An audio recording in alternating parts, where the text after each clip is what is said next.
Bienvenido al Olimpo del Pensamiento. Hoy vamos a aplicar la primera victoria, la que se libra dentro de uno mismo. Porque, como decía Marco Aurelio, tu mente se convierte en invencible cuando no permite que nada ajeno a la virtud la toque. Hoy vamos a seguir los pasos del hombre que quiso entenderlo todo. Porque si Platón construyó un mundo ideal, Aristóteles bajó ese mundo al suelo, lo diseccionó con lógica, y lo convirtió en ciencia.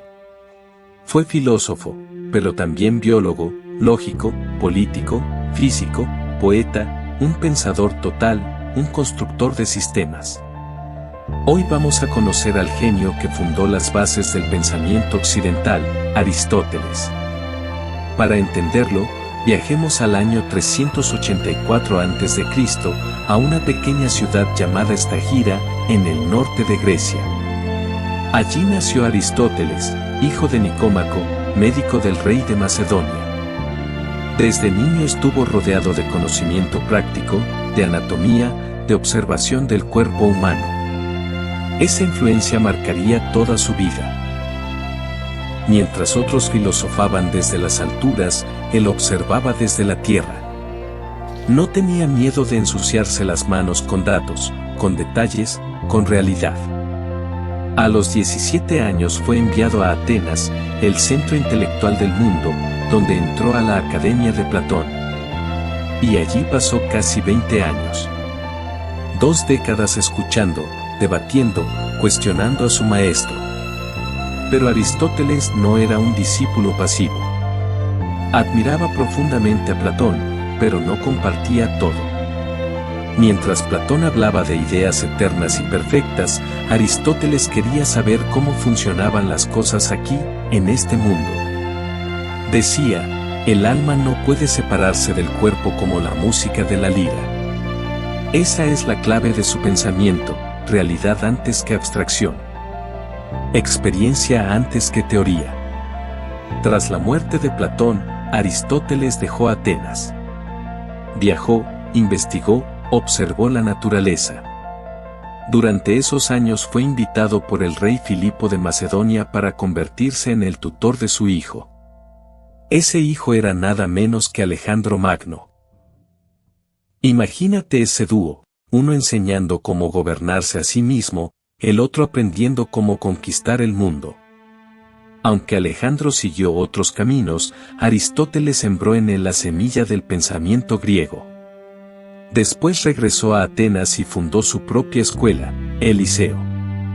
Pero no era una escuela común.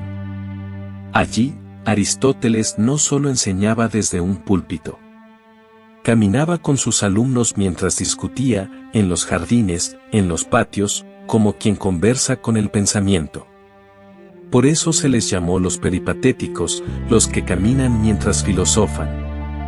Y mientras caminaban, crearon una revolución intelectual. Porque Aristóteles no se conformaba con hablar de ética o política. Quiso estudiar todo, las plantas, los animales, el cielo, el alma, los sueños, el arte, la memoria, la amistad, la lógica, la tragedia, la felicidad.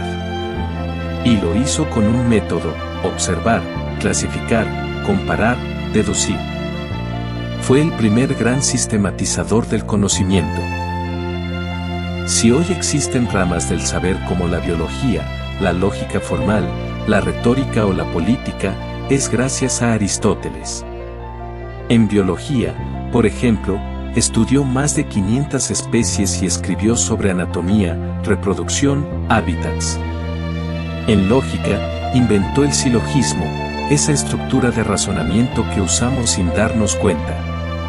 Si todos los hombres son mortales, y Sócrates es hombre, entonces Sócrates es mortal. Puede sonar simple, pero en su momento fue una revolución. La lógica dejaba de ser un talento y se volvía una técnica. Pero su búsqueda no era solo científica.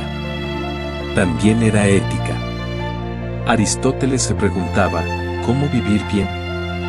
¿Qué es la felicidad? Y su respuesta fue clara: la felicidad no es placer, ni riqueza, ni fama. Es vivir conforme a la virtud.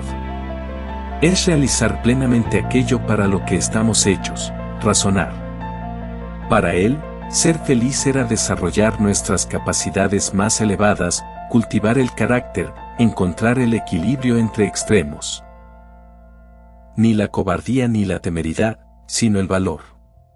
Ni el exceso ni la carencia, sino la justa medida. Lo llamó la ética del justo medio. También habló de la amistad como parte fundamental de una vida plena. Distinguía entre amistades de utilidad, de placer y de virtud. Y decía que la verdadera amistad era la que se basaba en el respeto mutuo por el bien del otro, no por interés. En política, creía que el ser humano es un animal social, que solo puede realizarse en comunidad.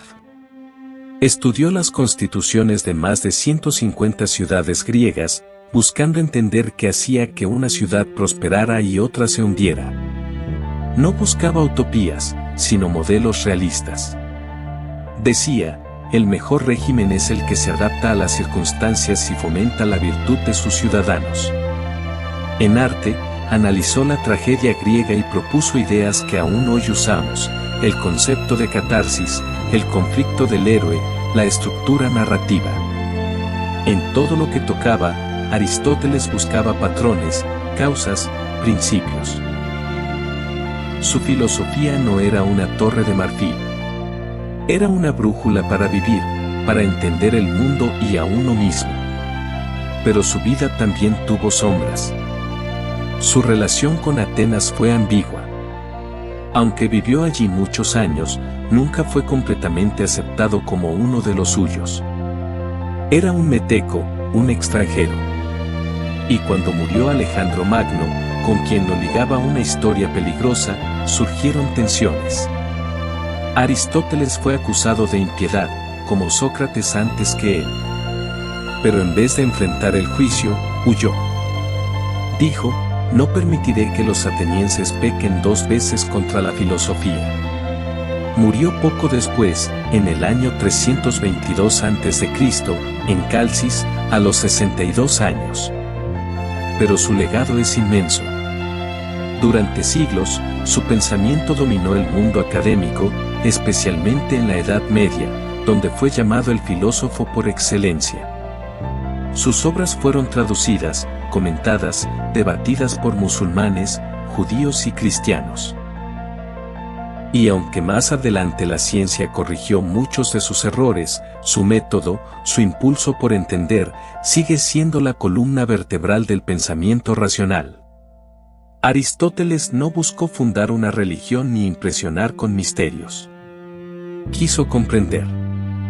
Su mayor acto de fe fue creer que el universo podía ser entendido con la razón. Y por eso, cada vez que preguntas por qué, cada vez que clasificas, analizas, comparas, estás caminando con él por el liceo. Así que la próxima vez que sientas curiosidad por cómo funciona algo, desde una célula hasta una ciudad, desde una amistad hasta una tragedia, recuerda a Aristóteles. El hombre que no buscó el cielo, sino la tierra. Y en esa tierra, encontró un cosmos entero. Déjame en los comentarios qué otra mente brillante te gustaría explorar aquí, en el Olimpo del Pensamiento. Suscríbete, comparte, y sigue pensando. Porque como decía Marco Aurelio, la felicidad de tu vida depende de la calidad de tus pensamientos.